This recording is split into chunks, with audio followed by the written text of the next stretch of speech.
હું મારી વાત કરું તો હું એક ખટારાનો ડ્રાઈવર છું. આમાં ન ખબર હોય તેને ખબર કહી દઉં. હવે ખટારાનો ડ્રાઈવર તો ઓગણીમી કોમ ન કહેવાય. ઈ હોય આ તમે હેઠે બેઠા છો ને અમને આ ઉપર હોય કોઈ દી. જો આ સંત શું ન કરે એની વાત. ખટારાનો ડ્રાઈવર ને બાપુ કોઈ પાણી ન ભાઈ લખી લેજો. અને હિન્દુસ્તાન આખું રખડી આવ્યો છું, ક્યાંય આપણું એક રાજ્ય જોયા વગરનું બાકી નથી. પણ મેં મારો દેહ નથી અપડાવ્યો. કોઈ એમ કે દરબારે દારૂ પીધો તો પરમાટી ખાધી દીધી 5 લાખની શરત મારીને આવજો, આપણી પાસે પુરવાર કરી દઈશું. જીવનનો સિદ્ધાંત જોઈ મારું કુળ કેવું, મારું ખાનદાન કેવું, મારા મા બાપ કોણ, આનો પાવર ન હોય મરી જવાય. આ વજન છે ને એનો જ છે. ધરતીને વજન, આ ધરતી જે હલે છે ને વજન એનો જ લાગે છે. બાકી તો અત્યારે બુદ્ધિશાળીનો જ્યાંય પાર જ નથી, કોઈ બોલવા જ નથી દેતું. આખી દુનિયામાં જ્યાં જાઉં અહીંયા બધા બાયું ચડાવે છે. હું દરબાર ને, હું પટાલ ને, હું કોળી ને, હું ભરવા ને, બધા હોની નાચ ચાલીને બેઠા છે. ને કે હું તો એક જ વાત કરું કે 18 વણમાંથી એક એક ને બોલાવો ને હોળીમાં બેહારો ને હોળી દરિયામાં વહેતી કરો ને ખીલી જાય એટલું ફાંકું પાડો. પાણી કાઢવાની મહેનત બધા હરખી જ કરે. શું કામ? બુડે છે. હવે બુડે પછી એક થવું તે પહેલા થાવ ને પછી દરબાર હોય તો એમ નો કાઢો ને મરશું, દરબારે લાગી જાય. એકતાની જરૂર છે મારા રામ સંતો. આપણો એક કચ્છ કાઠિયાવાડ સૌરાષ્ટ્રની ધરતી તમે જોવો, એક 10 કિલોમીટર હાલો આ લ્યો, આપણે હુંવાડ્યું નથી. હમણાં બાપુએ વાત કરી, કળિયુગની વાત કરી.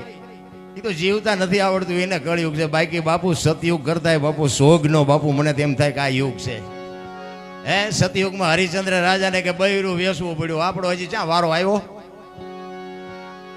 હું ખોટું કળિયુગમાં. હે અહીંયા કોઈ ખિસ્સામાં હાથ નાખવાનો, ચા મળે, રોટલા મળે, ખાટલા મળે, ગોદડા મળે, પંખા મળે. શું ઘટે છે? અહીંયા ધંધો ન કરો તો આવડા ખવરાવે. જીવતા નથી આવડતું ને એને કળિયુગ છે. બાકી બાપુ કોઈ થીગડા વાળું લુગડું પહેર્યું હોય તો મને દેખાડો તો. હે કોઈ કે અમારા ઘરમાં હાજનું છે ને સવારનું નથી, એવું ઘર હોય દેખાડો તો. અરે જીવવા જેવું આવ્યું છે. મને તો એમ થાય કે હમણાં મરી જઈશું, ખબર નહીં પડે. આવો સમય જ નહીં મળે. કેવો સમય! વાહન, મકાન, રૂપિયા, લોઢા હવામાં ઉડે, વગર દોડે વાતું થાય, હિલોળા કરે એવું મળ્યું છે. આમાં જીવતા ન આવડે તો આંટો થયો એવું નથી લાગતું. તમે ઇતિહાસ તો આપણા જોવો. પણ તમને અને મને મહાપુરુષોએ જે ગ્રંથો બનાવ્યા, શાસ્ત્રો બનાવ્યા, વેદ બનાવ્યા, પુરાણ બનાવ્યા, એની તમને મને શાન માટે કે માર્ગ બતાવવા માટે સદગુરુની જરૂર શું કામ પડે? તમને રૂપિયા રડતા નથી આવડતું, ખાતા નથી આવડતું, જીવતા નથી આવડતું, કપડા પહેરતા નથી આવડતું, શું જરૂર શું છે? સદગુરુ સિવાય બાબુ તમારી ઓળખાણ ન થાય. ખોટી વાત છે. કોઈ એમ કહેતું હોય ને આ બુદ્ધિનો વિજ્ઞાનનો વિષય જ નથી. આ બુદ્ધિના બારણા બંધ થઈ જાય ને વિજ્ઞાન આપણું ખૂટે રહે ને પછી આનો ગણે મંડાય. ભજન આગી વાત છે. ભજન એમ સમજાવાય નહીં. અને સમજાય તો અમને કોઈ બોલાવો હોય નહીં તમે.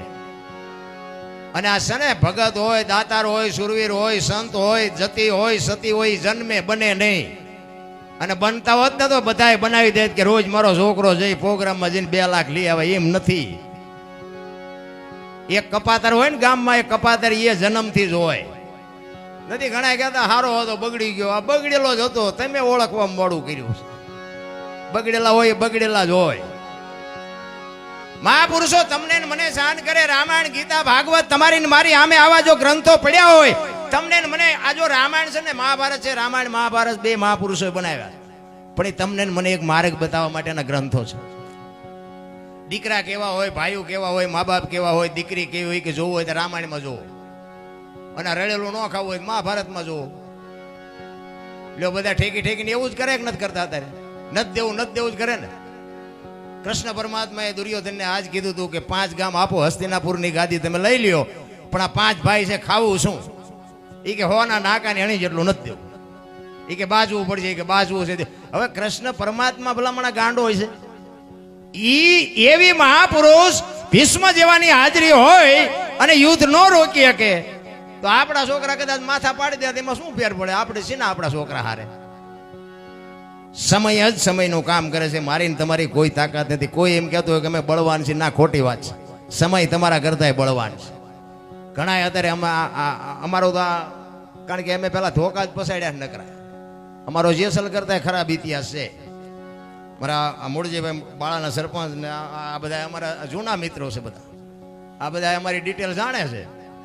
એ તો એ સારું છે, મૂંગા રહે છે, નકર એ બધાને ખબર છે કે હો ઉંદર મારીને મીનિયું બેઠી પાછળ. પણ બાપુ વળાંક મારી જવાય, સમય આવે ને વળાંક મારી જવાય. કચ્છનો બારવટીયો બાપુ જેસલ જાડેજો સતી તોરલને લઈ અને મધદરિયામાં જ્યારે પૂગ્યા ને, વાત લાંબી છે ટૂંકામાં કહું, પણ એ મધદરિયામાં પૂગે પવનની દિશા બદલાવીને ખોરડા જેવડા જેવડા મોફા મીંડાનું રોલવા, તેથી કચ્છનો કાળો નાગ બાપુ બરફની પાટ ઓગળે મીડો રોવાક તોરલ તોરલ હમણાં બુડી જાય ને હમણાં મરી જાવ. તારે તોરલ કહે છે જાડેજા તમે કહેતા હતા ને મારી તલવાર જેટલી તાકાત કોઈ નામ નથી, આ દરિયાને મંડો કાપવા હમણાં પૂગી જાય છે. તમે જેને માર્યા નહીં બધાને જીવવું હતું, લોહીની શેડી ઉડેમાં મજા આવતી હતી ને, મરી જાઓ. વહેલું મોડું મરવાનું તો છે, મરી જાઓ. પણ મરવું એમ હેલું છે? આ બધા તમે આ થીર થઈ ગયા છો, પણ હમણાં આ કાળો નાગ નીકળે છે, ઉભા રહ્યો મને સાંભળવા. ને મરવાનું છે, બધાને ખબર છે કે મરવાનું છે એક દી. મોત બાપુ બધાને ખબર છે કે અઘરું છે, અને આવવાનું છે વાત પાકી 100% છે.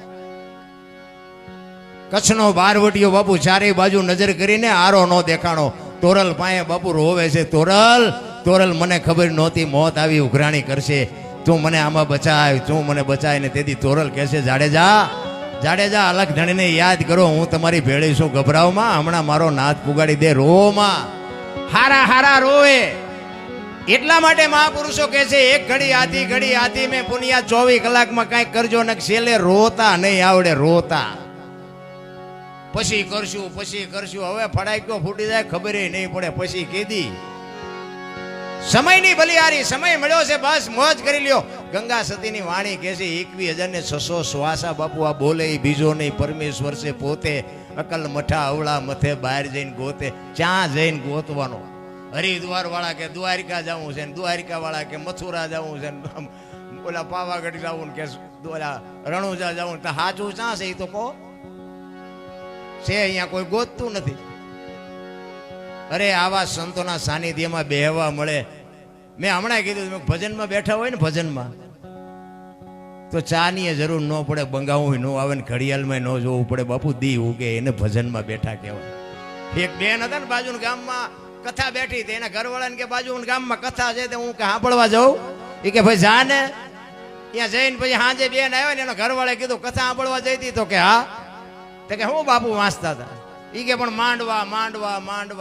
એ કે પણ બાપુ હું વાંચતા હતી? તો કે એ કે એટલું બધું રાંધેલું, કેટલું બધું ખાય, કેટલા માણસ. એ કે પણ બાપુ વાંચતા હતી તો કંઈક કે એ કે એટલા બધા માણસ થોડું સંભળાય. નકરી બહાર જ રખડી, કથામાં બેઠી જ નહીં તો કથા જ્યાંથી માલપા બેહે ભલા. એમાં આપણે બધા બહાર જ રખડીએ છીએ, માલપા હજી આપણને કાંઈ ઉતરતું જ નથી. ભજનમાં બેઠા હોય ને પછી સવારે બધા એમ કે મજા આવી, પછી યાદ કઈ રહ્યું કે યાદ કઈ ન રહ્યું, હોરો જીવ. એટલે મહાપુરુષો વાણીમાં ખૂબ શાન કરી છે કે કાચો પારો લક્ષ્મણ જાણજો, જેવા તેવાથી જીરવો ન જાય. પાત્ર છે છોટા ને વસ્તુ છે મોટી, આ ઠામ વિના નો ઠેરાય. મારા રામ, આની માટે ઠામ બનવું.